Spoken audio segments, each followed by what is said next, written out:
bottom row is crew neck sweatshirt. What? No. No. No. No. Okay, so um, the order form will be coming out soon. This will be no more than $20, just so you're aware. So we're going to talk about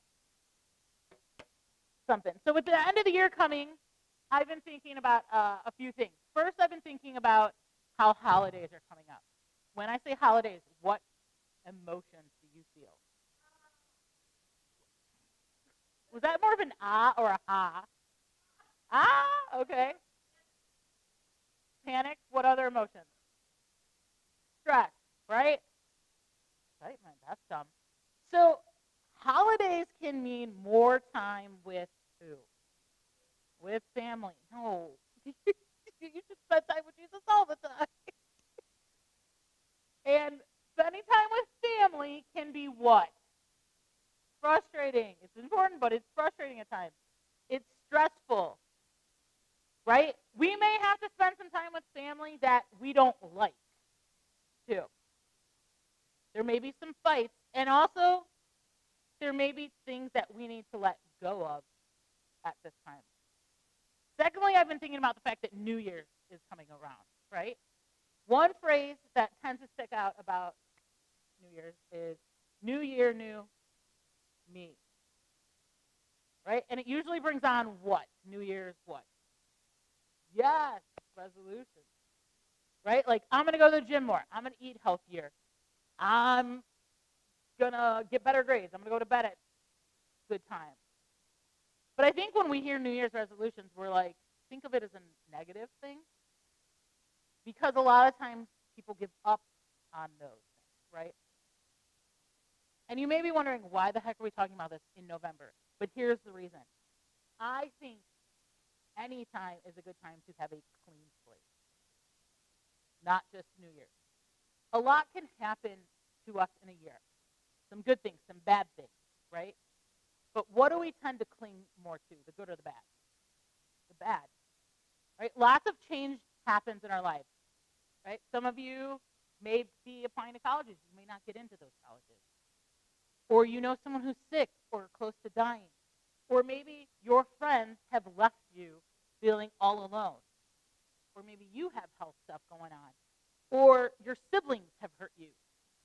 Or school's not going great. You're being bullied. Your family's falling apart. So many things can happen just in this group of people. And all those things are really hard, and they stink when it's happening to us. And like I've said before, it is okay to be angry. And those are things you can get angry at. It's okay to be angry that stuff happens. But what we tend to do is we stay in that anger or the sadness or the hurt. And all that really does is break us down and make Satan win. It's okay for us to grieve whatever we need to grieve at any time in our life. But we have to do it in healthy ways. Egging houses, getting high or drunk, slashing tires, punching someone, or even a wall are not the right thing. You've heard me say that. My room has lots of holes. Kidding.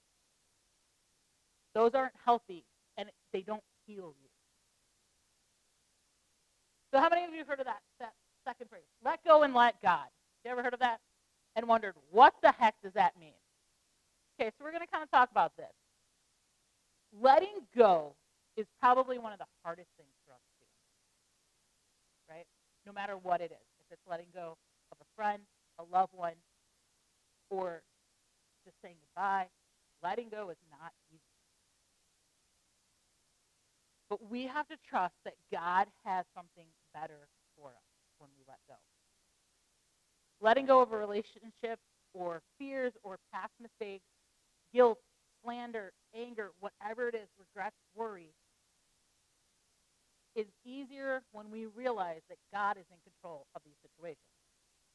There are a ton of things that in the category of things we need to let go of. And tonight we're going to talk about two. Okay? Letting go of burdens and letting go of bitterness. Letting go of burdens. We all have burdens. We all have stress. Week after week, I see some of you come in here more and more defeated. And that breaks my heart, as you're usually do. Because I just see some of the burdens that are literally physically weighing on you. I may not know those burdens, but I can tell you have them. And when we hold on to burdens, we feel hopeless. And that is something that is one of the worst things to feel. Hopelessness is not what you want to feel. The other night I was journaling and I wrote, with fear comes hope. But I want to make it clear that letting go of our burdens is trusting God, right? And his plans. And trusting that they're going to be good for you. Letting go of things is knowing that God cares for you. Someone read this, but pass the mic to them when they read it. Who would like to read? There's a lot of verses tonight. Okay. Go.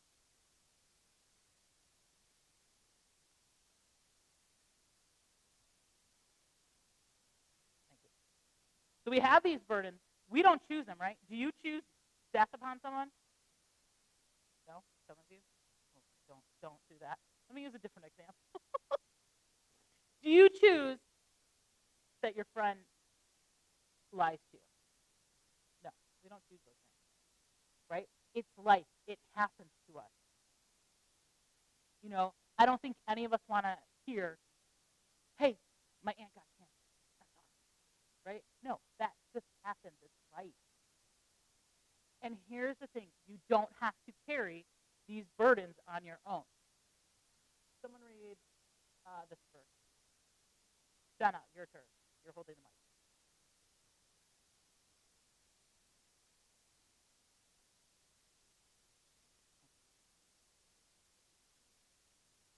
See, the thing is how many of you feel like your life is busy right now? A lot of you. When you carry burdens and your life is going at an incredible speed, and you're trying to keep it all together, and you're trying to stay strong on your own, it doesn't work. You eventually hit a wall, right? When I went into the hospital, I knew that I was sick by the fact that I let Jessica help me. She texted me like while I was sick and was like, "Do you want me to come help you take care of Mo's dog?" And typically I'd be like, "No, I'm fine," right? And I was like, "Yes, I need your help." You can't do life without others, right? And here's the thing. When we give what is heavy on our hearts to God, we find rest. You may think that's not true, but you do. When you can let go of something, a burden, and say, God, I know you got this. Now, the outcome may not be what I want, Lord, but it's your outcome. And here's the thing. Sometimes if we don't let go of our burden, it can lead into bitterness. Bitterness and anger can stem from people hurting us. Right? Someone has wronged me in some way, right? Or we have bitterness towards God for situations. We ask things like, why did God let this happen to me? God, do you even care about me? There's a danger in bitterness and anger. It can conquer you. It can cause you to lose a lot. Do you know that it is harder to stay angry than it is to just allow yourself to be okay? Right? How many of you, I've done this. I've like been mad and hanging out with friends, and I'm like, I'm going to be serious, right? And so I'm going to this the whole time. And they're like laughing and having a good time. I'm like, no, I don't find that funny at all. No. And then really, I'm like, oh, you should laugh. That takes a lot more work than just letting go. And here's the thing. Anger and bitterness can control our minds like no other. And then Satan can get in there and mess with that even more. And before you know it, the joy you had is taken because all you can think about is anger or bitterness. Joy is what happens when we allow ourselves to recognize how good things really are. I'm going to say that again. Joy is what happens when we allow ourselves to recognize how good things really are. Someone else read.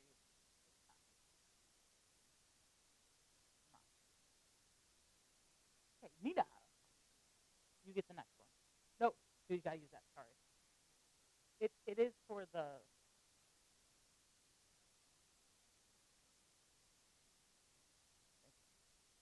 Pass that all the way over to now. Here's the thing. Hanging on to bitterness and anger is not healthy.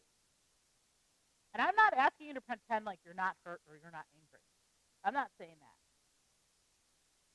But when we stay in it, we are setting ourselves up to fail. And especially when it comes to someone that hurts us. In reality, we become a slave to our anger. Slave is a deep word there. But we allow someone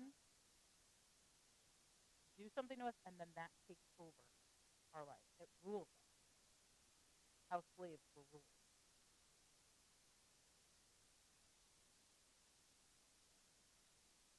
The only way to not be a slave to evil, right, it says by doing what? Good. It's hard to do good sometimes, right? It takes work. When you forgive someone, that's hard to do. You have to get there. But then you have to let it go once you forgive someone. Let's be honest. How many of you have forgave someone but held on to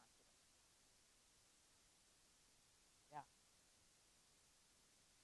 See, when you forgive someone, you're acknowledging that they did wrong, right? But you're deciding not to treat them poorly.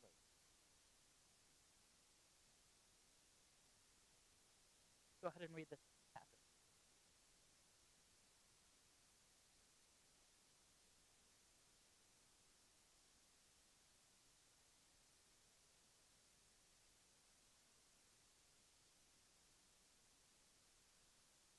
So I want you to be clear on this. I am all for exploring healing. I think it's a smart thing to do. I'll never forget something my mentor did for me in my life. There was some stuff going on, and she knew I was stuck. Like, she knew it. So she said to me, you get 2 weeks to stay in this, and then we're moving on.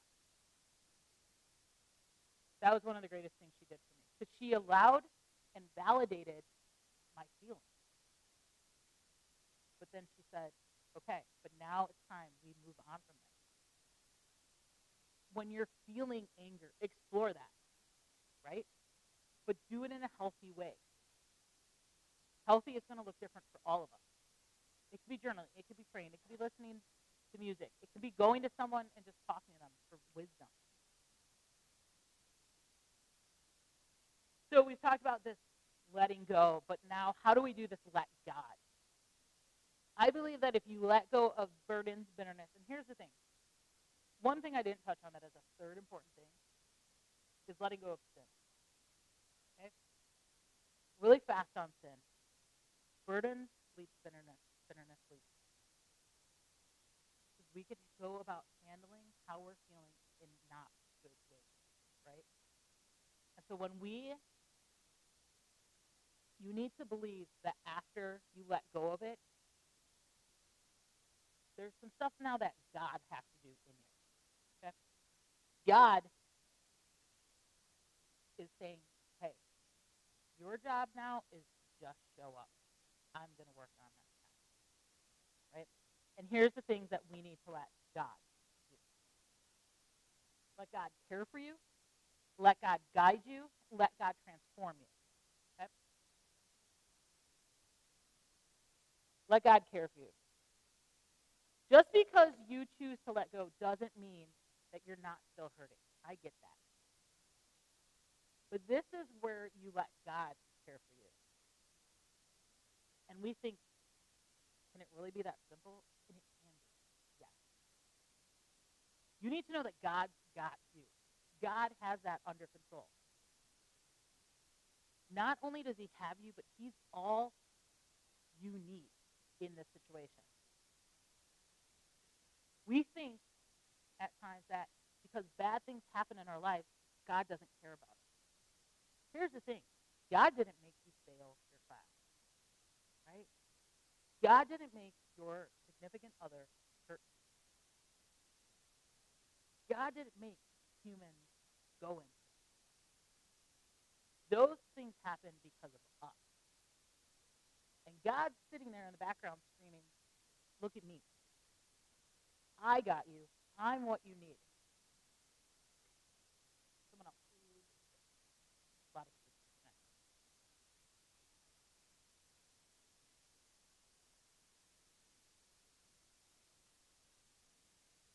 You have to be loud for us to hear.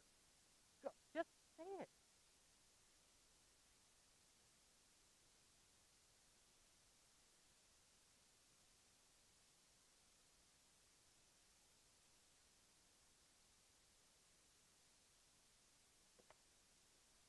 My grace is what? No, this is for everyone. My grace is what? I need you to be louder than that. All you need. Here's the thing. When you're weak, that's when God can really do some work. Right? Because you're like, I got nothing in this. I can't do anything.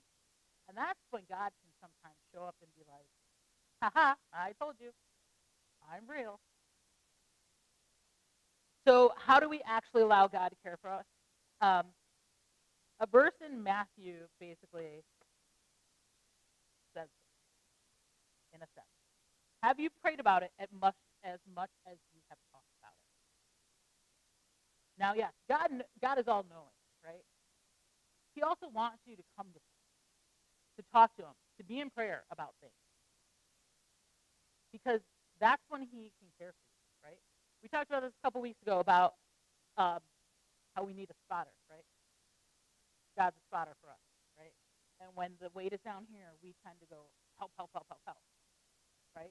So God's saying, come to me. Because here's the thing. How many of you think you're good at caring for people? Okay. Vic and Vivian, you're good friends, I would say. Now, Vivian, how would you know how to care for Vic?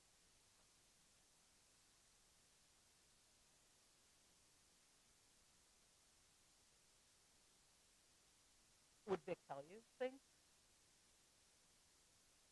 See, here's the thing. God wants to care for us, but we have to tell him. So when you have a friendship, you can't just be like, well, I know this is why she feels this, right? Because you need them to actually tell you what is going on. And that's what God needs. He needs you to tell him what is going on. And here's the thing. We want to stay in hurt because it's easier for us.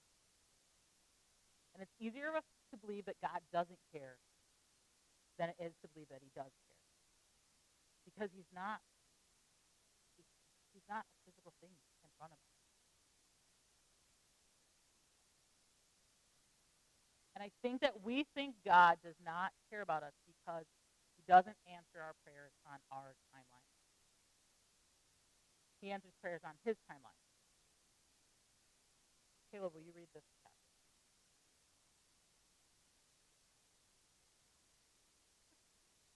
Can you see it? I was just like, can you see it? Okay.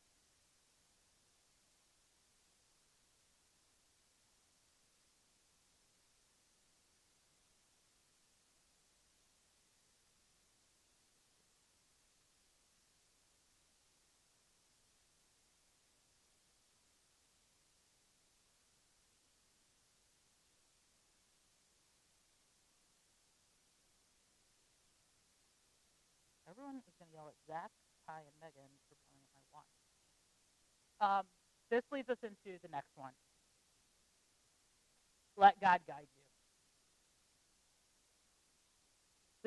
This leads us into that because the passage we just read has stopped me in my tracks at times. My ways are far beyond anything you can imagine. This is hard for us because we all love one word that starts with control. Of all, that's the C words you guys think of. Horrible.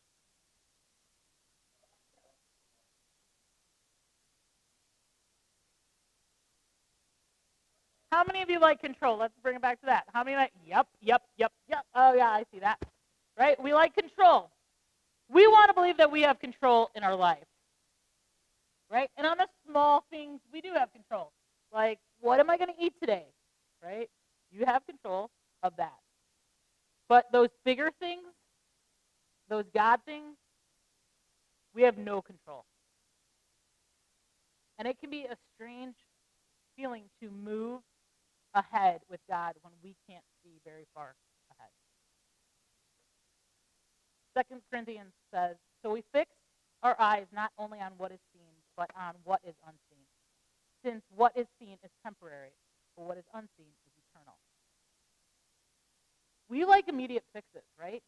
We want to know right now what we need. We want pain to end now. But when we stop looking at satisfying the immediate, we stop trading these temporary fixes and start to live for eternal fixes. And that's when we start to let God actually guide us. Right? Oceans. We all sing that song. We know that song, right? There's a line in Oceans. You've never failed and you won't start now, right? But why do we do this with God? Why do we all of a sudden think because something has happened, God doesn't care about it? We all of a sudden believe he can't guide us anymore.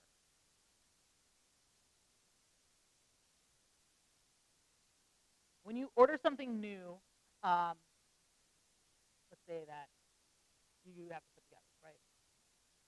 When you get the box, what do? You open it, and then what do you do then? Huh? Break it. What? Put it together. But most of us just start putting, if it's something we have to, like, let's say we get an IKEA. Well, that's a little rough, right? Okay. A lot of times we get something that has to kind of get assembled. What do we do first? You just start putting it together. We don't look at the instructions, right? You know, hardly do we ever look at the little booklet that tells us what to do exactly before we just start putting things together, and then, to Landon's point, we can break it. I feel that you would break things too.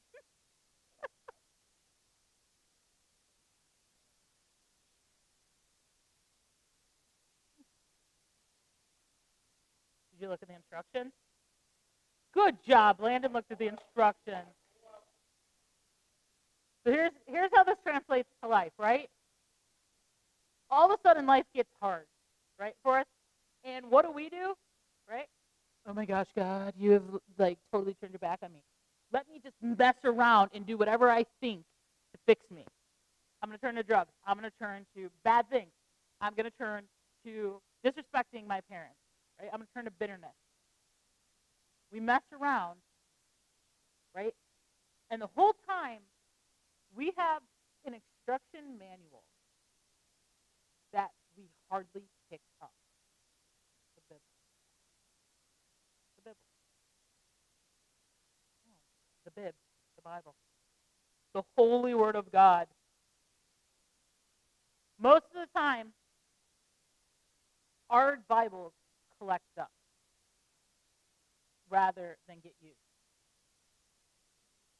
And here's the thing. When you are in God's word, it can change you. Right? And the biggest truth I want you to hear tonight is this one. That you need to let God transform you.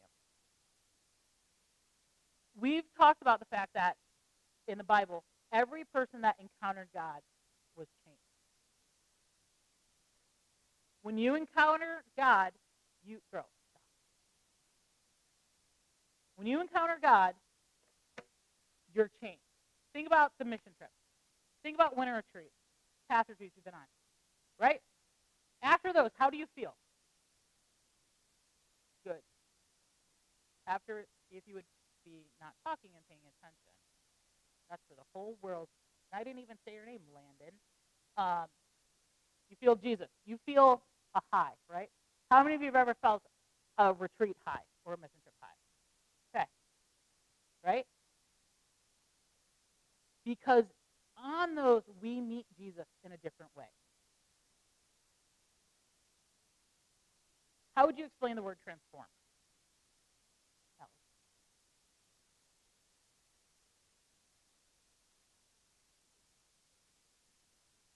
Absolutely.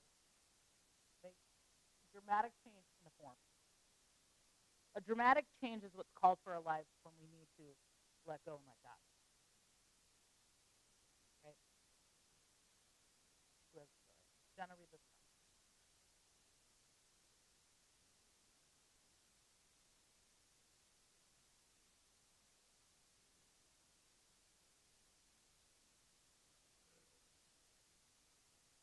So one of the things that breaks my heart when you guys are on these trips is I hear things like, I don't want this feeling to change when I go home, right? Or even some of you are like, I'm going to come off of this high.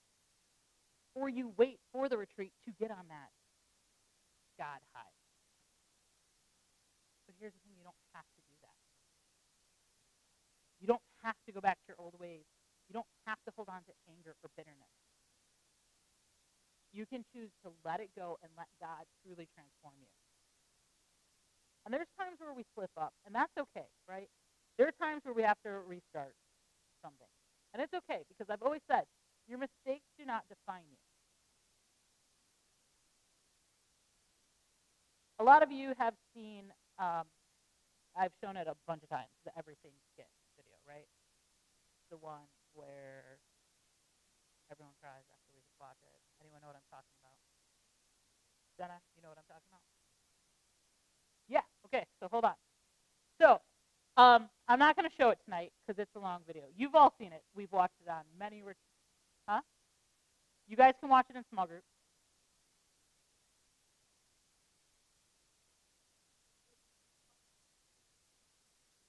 No, this is the one where, yeah, Jenna, try to explain the video.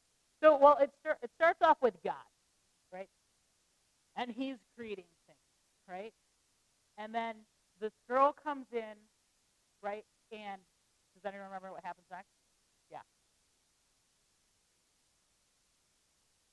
But wait, first she dances with God, right? So she does life with God, right? And it's really, you guys can watch it in small group time. And then things come into her life, right? John, different types of people, right? One by one, someone comes in, like one of them was like drugs and alcohol, and they influence her to do it. Okay. Then someone else comes in, a guy comes in, sweeps her off her feet, right? Whatever, right?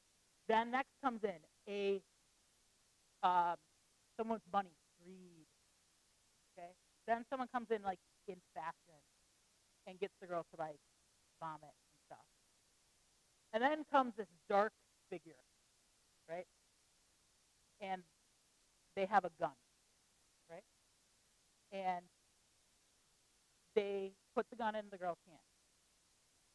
And the whole time this is going on, over in the corner is God going like this, trying to get the girl's attention back. And then eventually,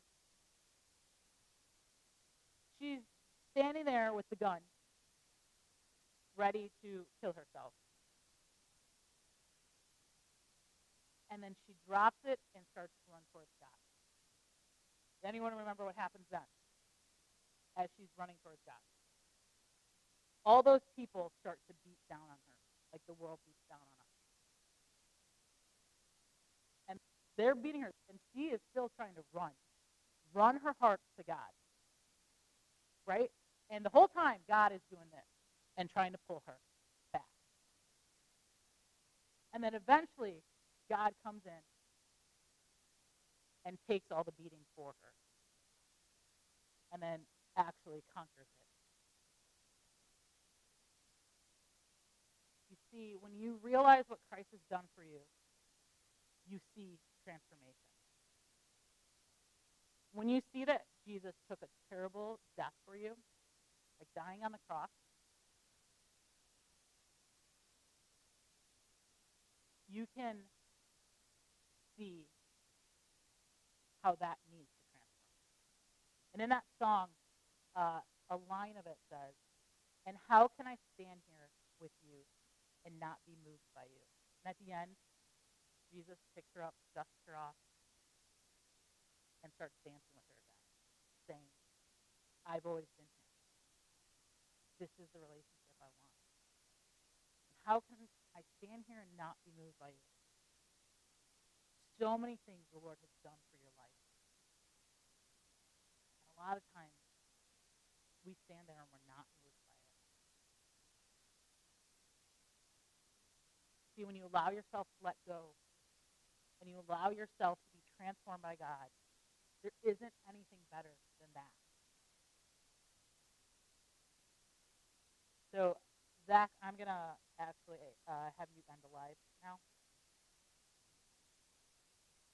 And each of you has a note card. And I'm going to play some quiet music. And I don't want you to start writing yet, okay? But I want you to spend time first praying and thinking